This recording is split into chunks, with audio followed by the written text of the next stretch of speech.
Continue on. The young girl just says, teasingly, maybe provokingly, she cocked her head to one side. So that's why your daddy left you?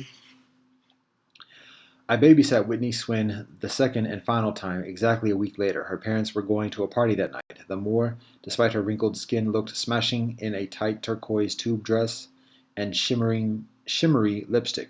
She wasn't quite as friendly as last time, and mentioned something about mildew in the hamper, how they like to keep their house neat and sanitary. Did I understand?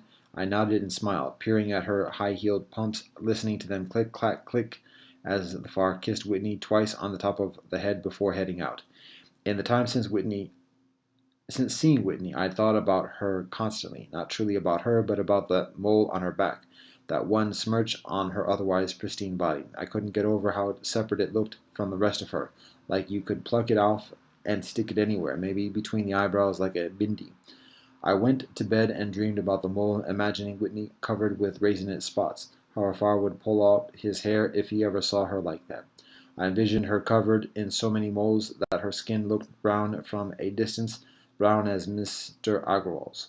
Only up close could you see the contrast between light and dark.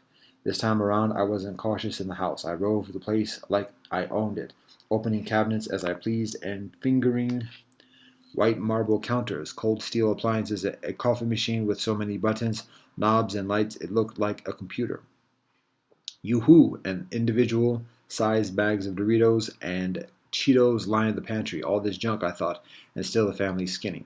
I descended into the den, which was truly the basement, another no trespassing zone.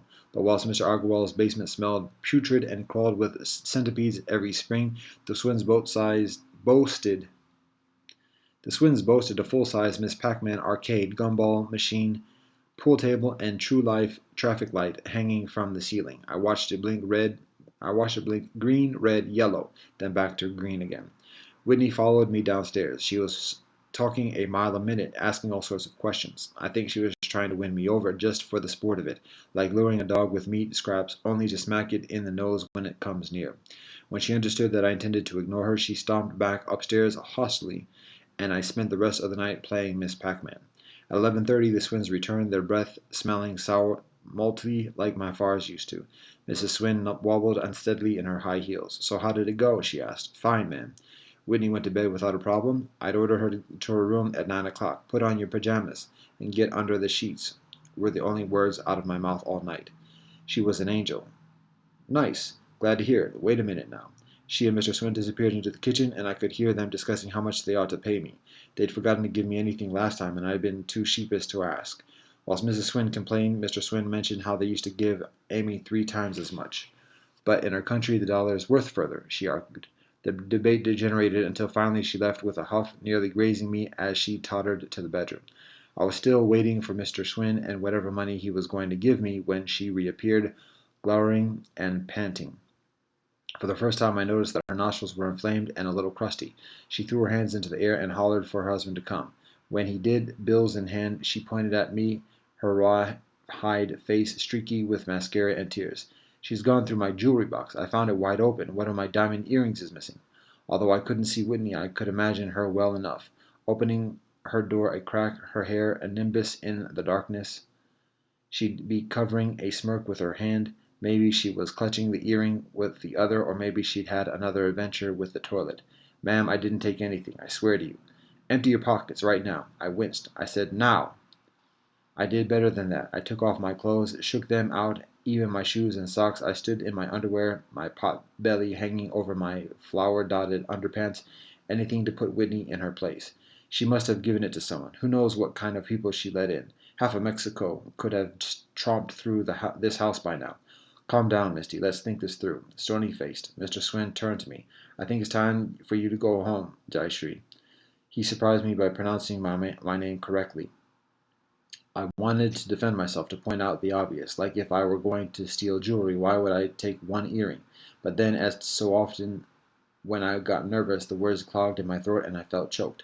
Before I knew it, Mrs. Swin was throwing my clothes at me and showing me to the door, her hand like a vice on my shoulder. I didn't even have time to get my footwear on before finding myself on the doorstep. As I tied my laces, I could hear them ragging inside.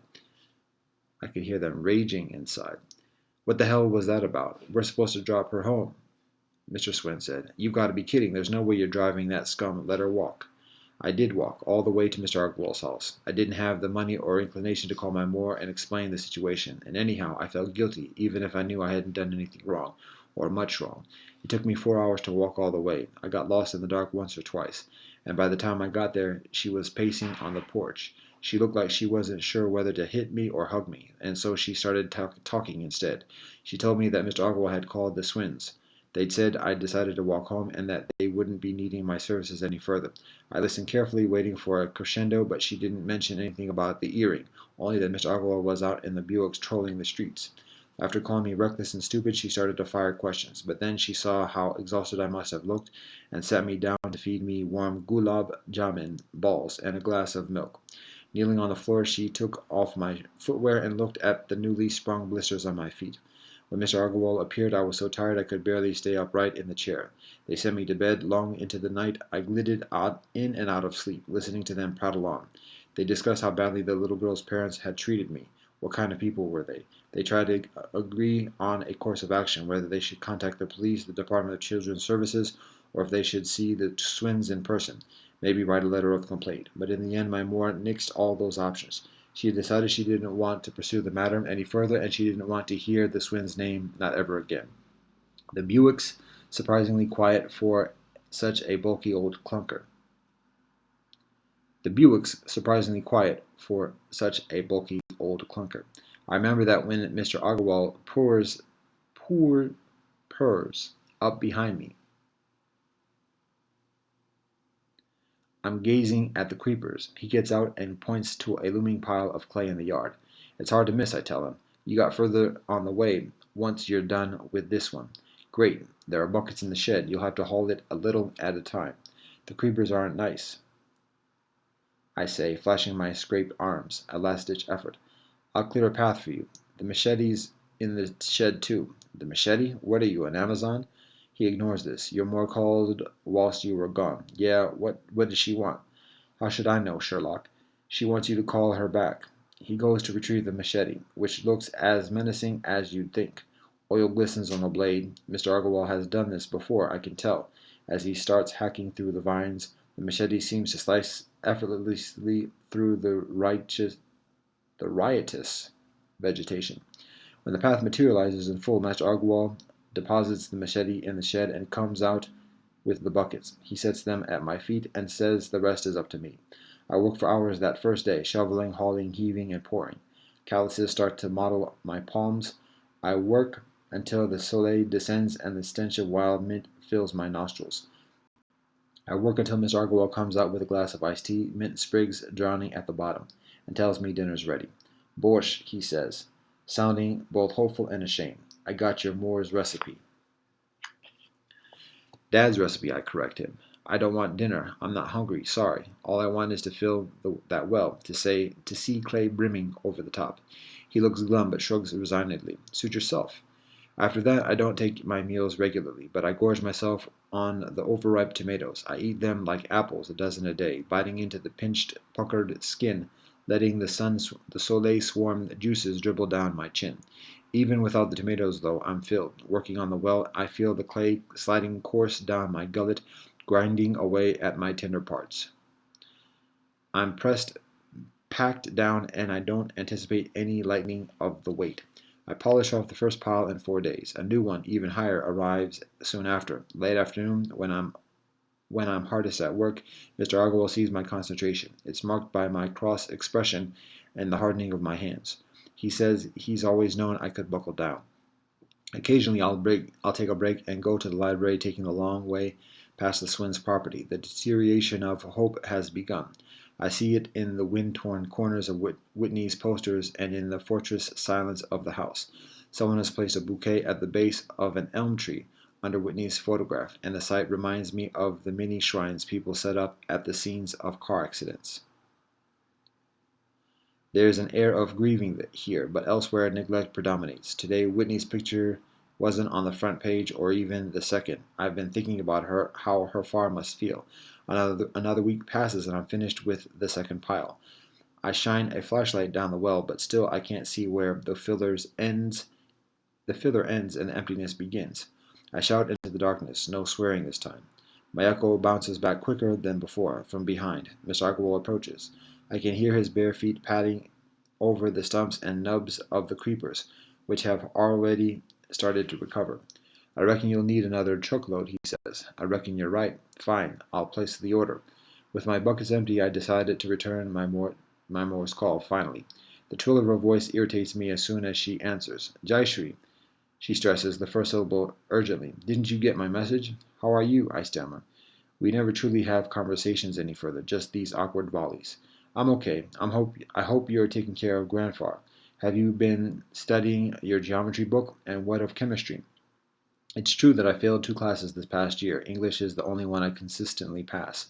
I scrape by not because I do the assignments, but because the teacher knows that when I'm not paying attention, it's usually because I have a novel in my lap. She's taken me aside a couple of times. Why don't I do my homework? Why don't I participate? Why don't I live up to my potential? She wants to know. I tell her the truth. I don't pay attention to her lectures. I don't study, and I don't care. I tell her flat out I can't be what she wants me to. I want to come home, I muttered, recognizing immediately that I've chosen the wrong tactic.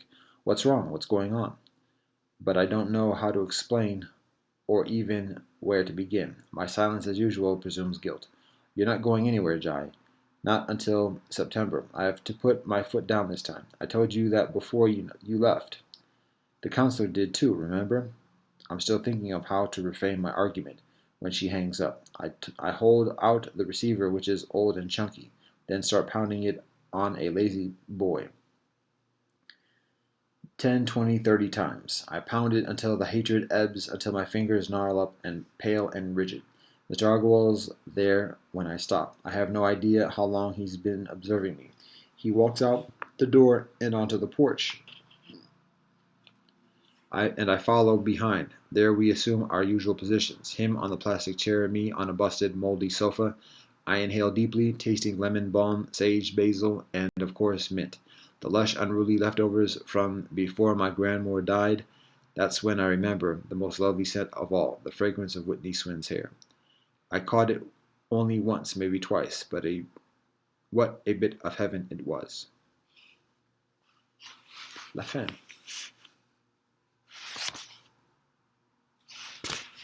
So the postlude is this. I wrote the first half of the story when I was a teenager. As I reworked it for the anthology, I felt a little worried. Though this is a work of fiction, I wondered if people would think I was trying to justify or even worse, endorse violence.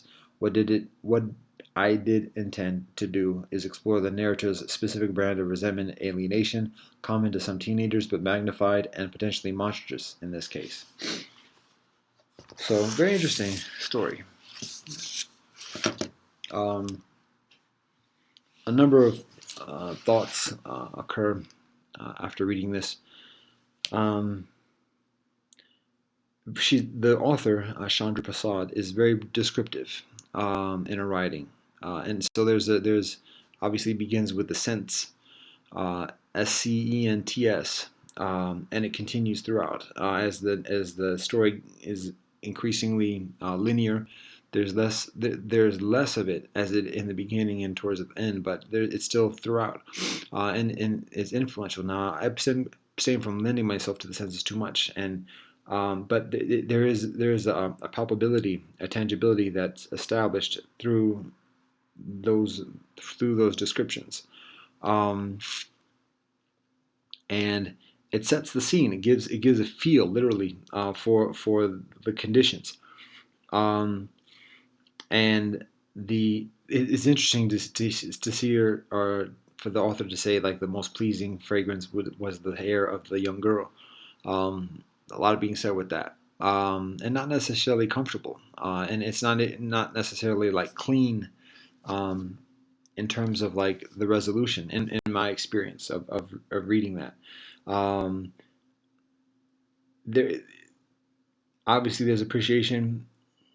Let's see, there's a number of like contradictions, and that's life. So it's a matter of like, what's it called? Unpacking it. So One, the author, the narrator, I should say, the narrator is has obviously antagonism towards feels antagonism towards the daughter, particularly because of what the daughter does to set her up. So there's that animosity. So then for her to say that the best smell that she's ever had was the scent of the girl's hair, it's like, oh, what are you talking about? You don't like her, so how's that going to be? How are you going to like after all these descriptions of the mint and the basil and everything else? You're going to say it's the girl's hair.